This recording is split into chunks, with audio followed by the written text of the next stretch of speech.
1, 2, 3, 4. A viva voz, la realidad, en la voz de sus protagonistas. Las entrevistas de la brújula de la semana. A viva voz.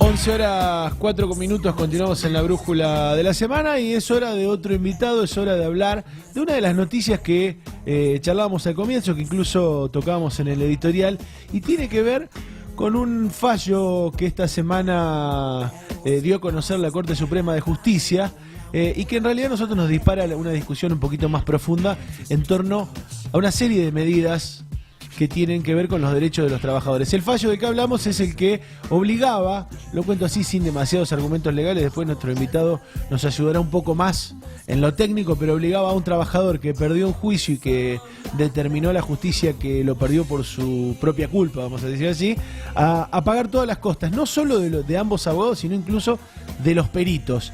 Digo, para pensar esto, para charlar qué significa en este contexto, más allá de lo legal, es que invitamos al doctor Marcelo Lesgar, abogado laboralista, trabaja con muchísimos gremios que tienen que ver con los municipales, con la salud, con diferentes gremios de trabajadores, y nos parecía atinado poder desarrollar con él, que siempre está, vamos a ponerlo así, de ese lado del mostrador, digo, del lado de la defensa legal de los trabajadores, poder pensar qué significa esto. Buenos días, Marcelo, ¿cómo estás? Hola, ¿qué tal, Germán? Buenos días. Arrimate un poquito allá. Sí, ahí me arrimo y mucho gusto en estar aquí en este programa, esta bella radio. Saludo a tu audiencia y a todos los compañeros aquí, trabajadores de la radio. ¿Cómo ves, Marcelo? Digo, el fallo en lo legal, pero además el fallo en el marco en el que se da, con una serie de medidas que se vienen tomando al respecto. Bueno, partamos de la noticia de la semana y luego Dale, vamos desarrollando, profundizando el tema. La noticia de la semana es una noticia de una verdad de perogrullo, es decir, el principio en todo juicio es que el que pierde paga las costas. Esto es así en Argentina desde hace 80 años. Ajá. Inclusive en la ley de contrato de trabajo, en lo que hace al procedimiento laboral. Al foro laboral, sí. Esto lo escuché recién casualmente por otra radio al doctor Recalde diciendo que esto es algo común. Muchas veces las costas son por su orden, es decir, cada parte paga sus gastos, vamos a decir así, porque evidentemente en muchísimos casos, en el 95%, el trabajador tiene razones plausibles para litigar y muchas veces no lo gana al pleito. Aunque tenga razón, sería. Aunque tuviera razón, por alguna causa lo pierde y se imponen las costas por su orden. Pero esto, aquí viene el análisis del fallo, que no es el análisis del fallo técnico, sino que por qué la Corte Suprema en este momento larga este fallo. Y lo larga porque va en consonancia con lo que viene diciendo el presidente Macri en estos últimos días y semanas acerca de la industria de los juicios laborales, lo que él titula la mafia de los juicios laborales. Y entonces hay evidentemente un teléfono que está funcionando, o un cambio de figuritas que está funcionando, por lo cual la Corte toma un caso al azar. Recalde decía, no entiendo cómo la Corte, con tanto fallo que tiene y tanto trabajo atrasado, se ocupa de este. Claro, porque el tema, la Corte, ¿qué hace? Toma un caso que tiene por ahí dando vuelta y dice, necesito decir que a los represores hay que aplicar el 2x1. Perfecto, saquemos el fallo. Necesito decirle a los trabajadores, ojo, no hagan tantos juicios porque pueden perder. Y podés perder tu casita, podés perder tu autito.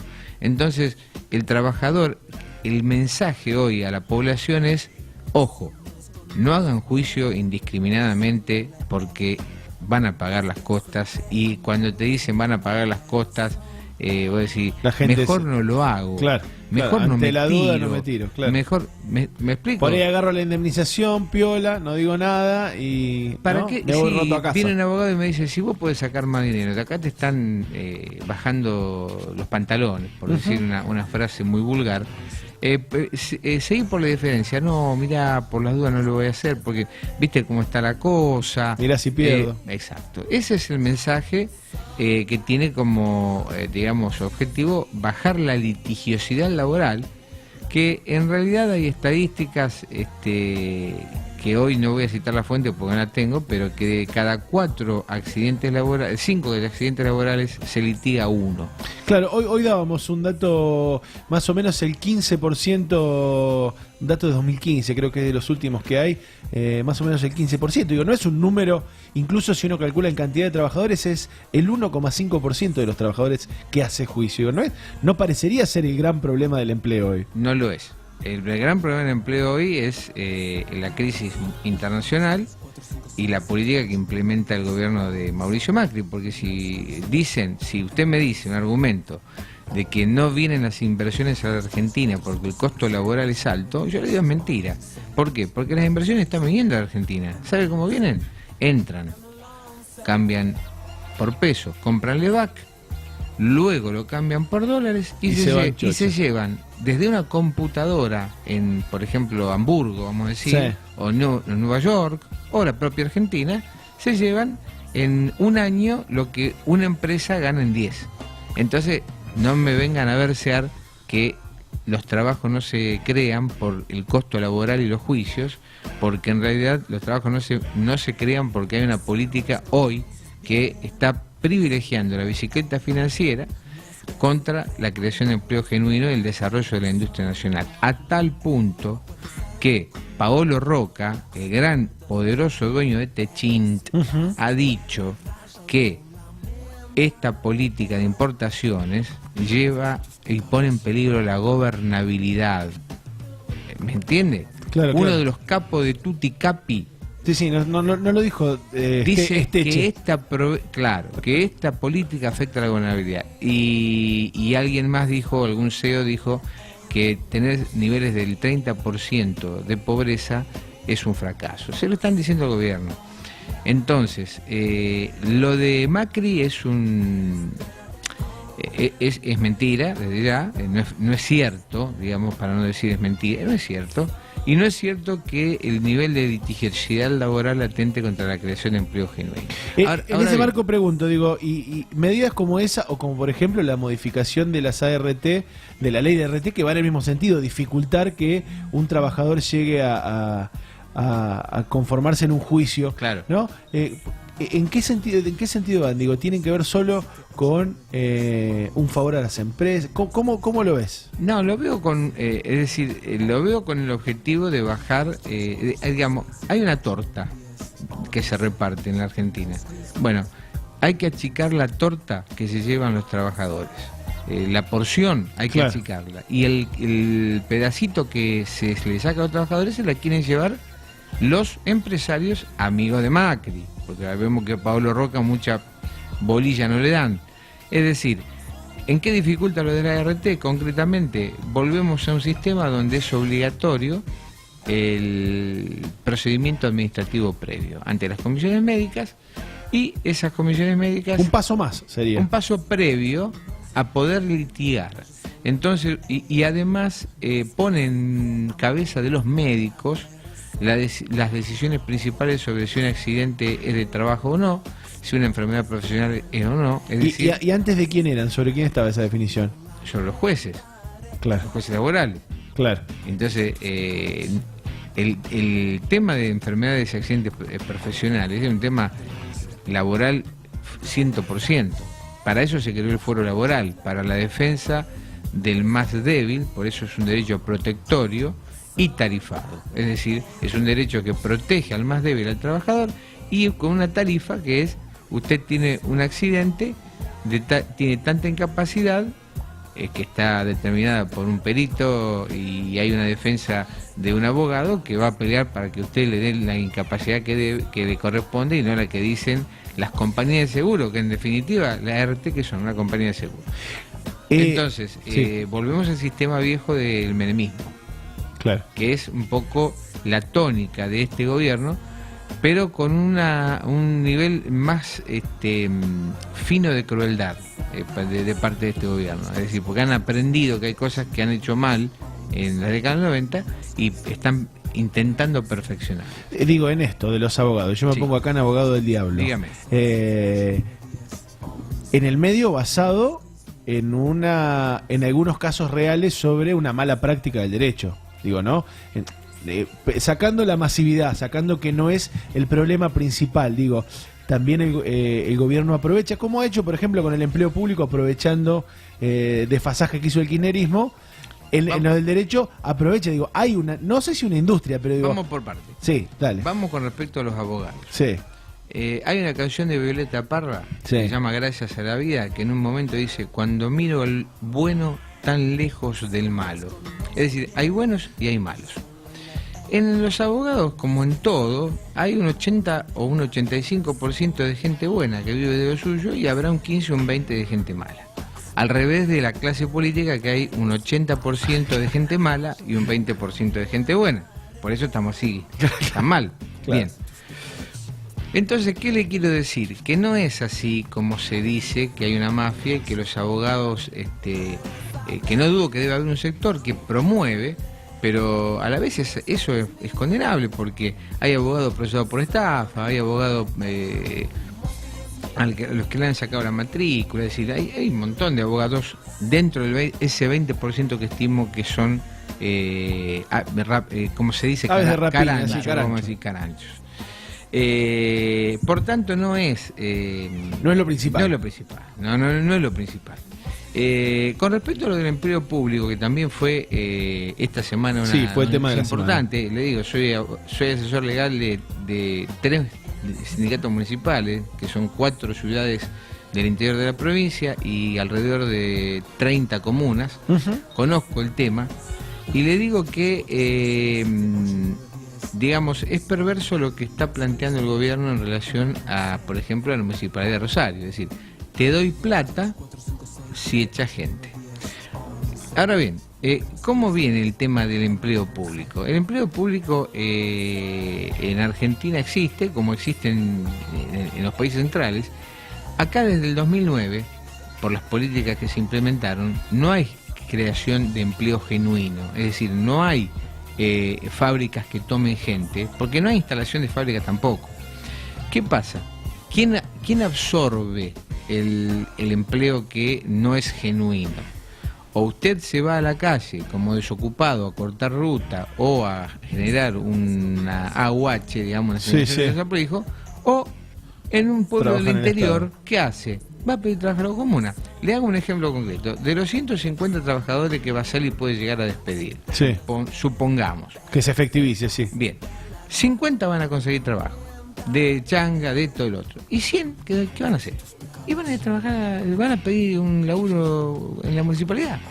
Y de esos 100 entrarán 20 o 30. Y así se va absorbiendo ese trabajo.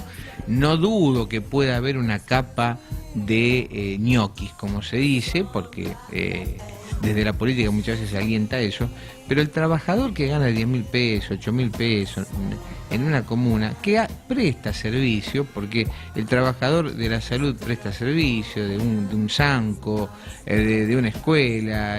Sí, hoy decíamos también, digo, en las provincias que tienen por ahí un nivel más alto de empleo público que la nación, también se ve como una consecuencia lógica de que se han tenido que hacer cargo después de los 90 de la salud, de la educación, Bueno, ¿no? ahí está. Entonces, se absorbe el empleo, el empleo público absorbe el empleo privado genuino que no se genera. Y por otra parte, el gobierno está alentando esta cuestión de digamos, echar gente del empleo público, porque también hace a su política de bajar el nivel salarial al haber más desocupados, ¿verdad?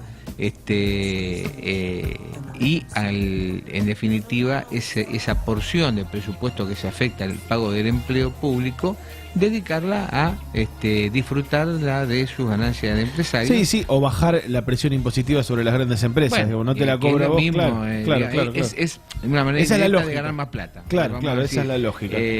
Vuelvo a reiterar, no hablando del total de las empresas, sino de una porción de empresas, ¿verdad?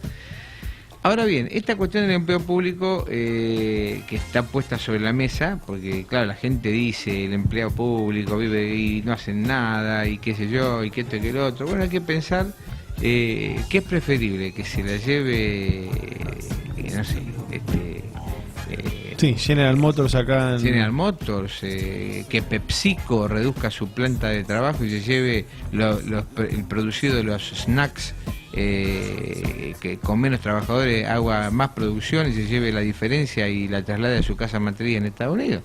Me parece que conviene que aunque un empleado comunal gane 10.000 pesos, lo gaste en cañada de Lucle y no se lo lleve PepsiCo a la sucursal del Standard Bank de la Quinta Avenida de Manhattan. Algo que, digamos, la lógica indica que es mejor para todos nosotros. Y el plan, es decir, esto tiene un menú. Eso te iba a decir, ¿cómo ves en general, qué diagnóstico hay de, por qué uno inclusive, pensando en cómo han retrocedido los derechos de los trabajadores, si uno lo compara, pensando bien en el derecho laboral, si uno compara el derecho laboral argentino, inclusive, por ejemplo, con muchos países de la región, Argentina sigue teniendo un estándar alto con respecto a lo que han sido, por todas las conquistas de las luchas que se han dado. ¿Cómo está hoy eso?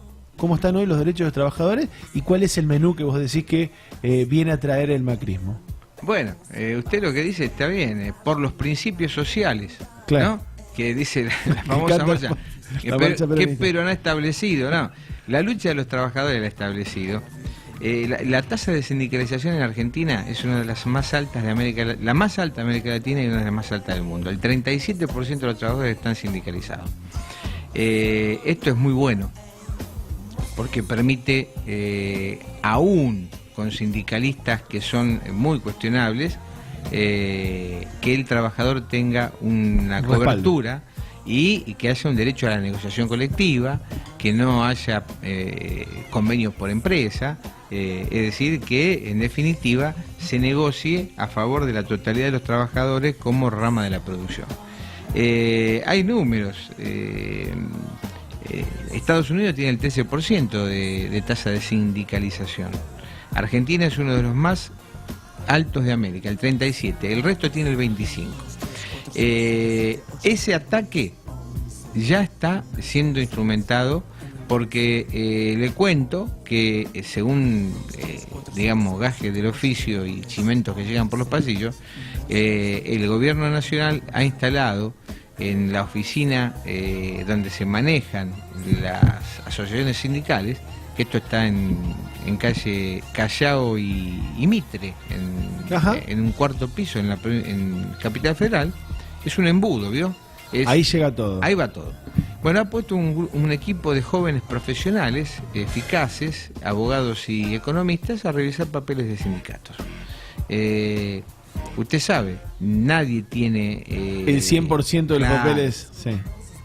Haciendo carpeta sería. Correcto. Pero han tomado la decisión de que los que tienen que intervenir, los sindicatos, y sancionar a los sindicatos por mala praxis, vamos a decirlo así, son los jueces laborales. Esto es así por la Constitución y las leyes que lo reglamentan, la 23.551. Bueno, esta gente ha decidido que por presuntos delitos penales derivar la cuestión hacia jueces penales, que son los que intervienen, y entonces usted tiene el SOMU con un... con el caballo Soles a la cabeza, y lo que significa. Exacto, pero intervenido con por la justicia penal. Y esta semana usted vio el sindicato de Canillita, sí, con Plaini, que no es una carmelita descalza, pero usted la imagen que vio, ¿cuál es? La policía y la gendarmería en la puerta de los sindicatos. Esto es que mucha gente dice, está bien, porque los sindicalistas son todos corruptos. Hay un 80% de buenos sindicalistas, hay un 20% de corruptos. Yo conozco, los sindicalistas con los que trabajo yo son todos muchachos que ganan 16.000 pesos, 20.000 pesos, es decir, son tipos que no pueden hacer nunca fortuna porque el sindicato de municipales de Casilda, por ejemplo, ¿qué fortuna va a hacer? El sindicato municipal de Arroyo Seco, ¿qué fortuna va a hacer? No, pero incluso digo, y sobre más allá de sus dirigentes, lo que está en cuestión es la forma de organizarse. Uno podría decir, bueno, eso es un problema de los trabajadores. Si tienen un mal dirigente, digo, es un problema que deben resolver los trabajadores, ¿no? Por supuesto, y la forma de intervenir que han decidido no hacerlo por la justicia laboral, sino por la justicia penal. Es un apriete puro y duro, digamos, ¿no? Es una más de estas señales, ¿no? De lo que venimos contando. Es una mala señal que está siendo implementada, y usted vio que hay, por ejemplo, FESTRAM ha declarado estado de alerta y ha habido una reunión de la CGT por este tema, por lo de Plaini, para ver si hacían una movilización o un paro, y hoy está la noticia de que Cristina ahora parece que les pidió que recen y que no vayan a la marcha. Que lo reflexionen y que la fuerza se transforme en voto. Y yo creo que no va a andar, pero bueno, dejemos que los hechos hablen. Entre otros menúes, digamos, de aprietes que está haciendo este gobierno, ya enumeramos la RT, usted dijo lo de las costas del juicio, tenemos lo de los convenios por productividad. Los convenios por productividad, el ataque a la negociación colectiva, es decir, a las paritarias. Hay provincias que han cerrado la paritaria por decreto, como Mendoza, en el caso de los docentes. Fíjese que Mendoza, fíjese el aspecto positivo de lo de Mendoza. En Mendoza cerraron la paritaria por decreto, pero al sindicato lo recuperaron una lista de trabajadores independientes que piensan luchar por los intereses de los trabajadores, que es una muy importante noticia. Tenemos convenios a la baja, tenemos convenios por empresa, es decir, hay ataques de todo tipo contra las paritarias, y va a seguir habiendo, no es que van a terminar. Hay ataques al derecho de huelga, hay procesamientos a dirigentes sindicales, han apresado al secretario de la CTA de Río Negro. Esta semana nos enteramos que han echado del PAMI a la odontóloga Cáceres, que había formado el gremio odontológico argentino. Hay represión a la protesta. Bueno, es decir, y hay, por ejemplo, también pedidos de juicio político a jueces laborales muy prestigiosos, camaristas de la Cámara Nacional de Apelaciones del Trabajo, que es la que más o menos va generando la jurisprudencia y los criterios laborales en la República Argentina. Los jueces más progresistas, son 10 salas.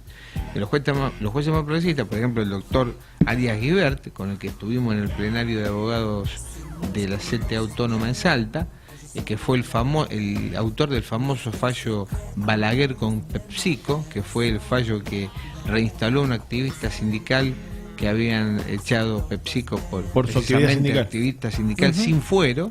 Bueno, el doctor Arias Guibert, que fue quien falló en favor de la aplicación del convenio de bancarios que habían firmado este año, el fallo no le gustó al gobierno y mandaron el juicio político a él, y luego por otros fallos a la doctora Diana Cañal y al doctor Raffaelli, que son jueces excelentes, y que les dicen: juicio político, te vamos a apretar con el Consejo de la Magistratura, y ahí te van condicionando. Es decir, el plan tiene varias aristas.